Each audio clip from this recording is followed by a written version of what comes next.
just defending it. And that's worth pondering. But the point is that the liberal bias plays a role in defining the Dove position. We're defending South Vietnam and maybe it's unwise. That's the limits of thought. And the same is true on just about every topic. Notice that the assumption that the press is adversarial and confrontational is a highly functional assumption. It plays a role in instilling necessary illusions, namely the ones that the allegedly confrontational press adheres to. Correspondingly, it follows that no challenge to this should be permitted. Now, this alternative view that I've described, a view that my co-author Edward Herman and I call a propaganda model of the media, which just challenges the assumption, is therefore dysfunctional. And the propaganda model itself predicts that it cannot become part of the debate. The reason is it's dysfunctional, and dysfunctional things are not allowed into a propaganda system.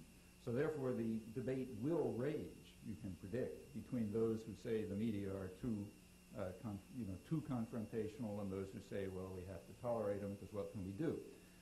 That prediction of the propaganda model is very well confirmed. There's a lot of debate about the media, but you won't find this option discussed within it. Can't be conceived of. And that's a kind of an interesting fact if you think about it for at least three reasons. One reason is that the propaganda model happens to be advocated by elites and has been advocated by elites for years. In other words, the normative position that this is the way the media ought to operate is a very standard position. So therefore, you'd think that the descriptive comment that they do operate this way would at least be part of the discussion. A second reason is, quite apart from elite advocacy, that the propaganda model has a lot of prior plausibility on quite uncontroversial assumptions. Just take uncontroversial institutional assumptions. Let's say we have basically a free market, maybe marginally guided. So a guided free market, that's not controversial. And what would you expect the media to do? Well, just look at what they are. The media are differentiated. There's agenda-setting media, like the Washington Post and the New York Times and the television networks and so on. And then there are others that sort of conform to the structure that they impose and, pass it on down. The agenda-setting media, the main ones, the national media, are major corporations. They're tied up with even bigger conglomerates. Like other corporations, they have a product which they sell to buyers. The buyers are advertisers, other businesses, in other words, and the product is people, readers. And for the agenda-setting media, privileged readers. They're talking to the political class largely. So you have a system in which major corporations are selling privileged readers to other businesses, and it certainly wouldn't be terribly surprising if what comes out on the screen or in their pages happens to conform to the interests of the sellers, the buyers, and the product. In fact, if that didn't happen, it would be kind of remarkable. If you look at the institutional structure of the society, you see very quickly that there are lots of other pressures directing things in the same direction. So in fact, on quite uncontroversial assumptions, you'd expect the propaganda model, you'd expect the media to behave the way elites advocate that they ought to behave, namely in terms of the propaganda model. A third point is that the general public, by and large, thinks that that's the way the media do operate. So polls show that the public, to the extent that it has opinions on this matter, regards the media as too conformist, too much submissive to power. Well, that's three observations. The model has prior plausibility, elite advocacy. It's accepted by the general public. That doesn't prove that it's valid, but it does suggest that it might be part of the discussion, at least. It isn't, and that's a prediction of the propaganda model, which is supported. Well, let's turn to finally to the question, is it valid? Well, for that, you have to do empirical work. You have to look and see whether the propaganda model is valid. And in fact, by now, there are literally thousands of pages of detailed documentation in print and more coming out, which analyzes the propaganda model in every imaginable way. It's been subjected to the harshest tests anybody can think of, and there's lots of different ways of approaching it that have been studied. It's been studied in all sorts of cases. I mean, let the opposition pick the ground. We'll show that those cases supported anything you like. I think it's one of the best verified theses in the social sciences, to tell you the truth. I concede that that's not saying a lot, but It's at least got that status. But in accord with its predictions, it's off the agenda. And in fact, you can predict pretty confidently that even if it was established to the level of physics, it would still be off the agenda. In fact, that would just make it worse. There's something going on here which has kind of the logic of the legal tradition of seditious libel. You know, it's long been a doctrine that you can assault the state by speech, criminal assault against the state by speech, seditious libel. And through the whole tradition of seditious libel, still very recent, I should say, that the truth was never a defense. It was never possible to plead truth in defense for a very obvious reason.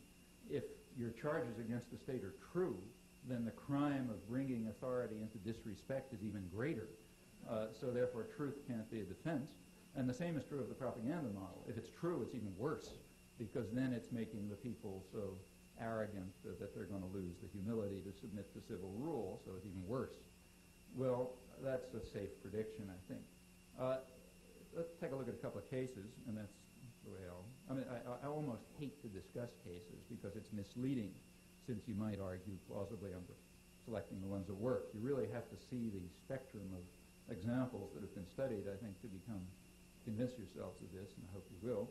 But let's just take a few illustrations. Well, one issue that plainly ought to interest the media is freedom of the press. And in fact, there's a lot of discussion of freedom of the press in the media. And it's kind of interesting to see the way it works. So let's look at the way it works. Notice what the propaganda model would predict. The propaganda model would predict there's no interest whatsoever in freedom of the press.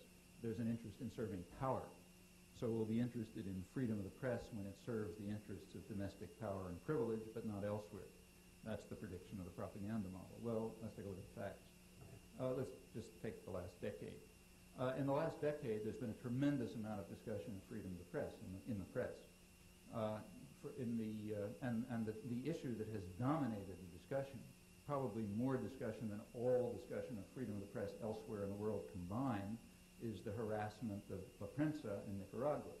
Ask people to name one newspaper outside the United States, and that's probably the one they'll name. And there's a good reason for that. It just has an enormous media coverage. One study found over a 4-year period that in the New York Times there was stories were running more than one a week on the tribulations of La Prensa, and I don't doubt for a moment that that's more than on all other cases of freedom of the press combined. You might try that. There's some interesting, this sometimes reached a peak. For example, one peak was reached in June 1986. Summer of 1986 was an interesting period. In June of 1986, Nicaragua announced that it would support the Contadora Treaty, the draft of the Contadora Treaty. The U.S. client states announced that they were not going to sign it, they were going to reject it. All of that was suppressed in the press. The rejection of it by the client states, I don't think is reported at all. The Washington Post did not report the Nicaraguan willingness to accept it.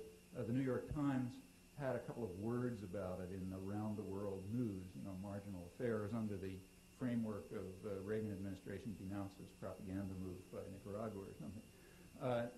That's kind of interesting in itself, because up until June, the refusal of Nicaragua to sign the Contadora Treaty had been a big story. Major stories in the press about the treacherous Sandinistas who refused to sign the treaty, and that's blocking peace. By June, that discussion was over and the issue was off the agenda for the reasons I've just mentioned. So Nicaragua announced it would sign the Contadora Treaty. U.S. client states rejected it, obviously under U.S. pressure. Right at that point, the World Court came out with its decision condemning the United States for what it called the unlawful use of force and the violation of treaties, and calling upon the United States to terminate these crimes and to pay reparations. That was the end of June. Just at that time, Congress responded to the World Court decision by voting $100 million in aid to the Contras to continue the unlawful use of force. The press, incidentally, dismissed the World Court ruling as irrelevant. The New York Times called the World Court a hostile forum, which we don't have to pay any attention to. The assumption is that the United States is a lawless and violent state, and therefore if some international tribunal says that we're violating the law, it's irrelevant. We continue. Congress responded to the decision by voting $100 million in aid. The Reagan administration was delighted. Reagan administration officials said that this amounts to a declaration of war against Nicaragua. Nicaragua responded to this by suspending La Prensa. Well, that caused furor in the United States. The journalism fellows of Harvard, the Nieman fellows, at once offered the owner of La Prensa a big prize. The Washington Post had editorials with titles like Newspaper of Valor, saying that Violeta Chamorro deserves 10 awards. I mean, great furor over freedom of the press by all the outraged libertarians. And that was a peak, but throughout the whole period, plenty of talk about the problems of La Prensa. Well, let's take a look at that. First of all, what is La Prensa? That's an interesting question.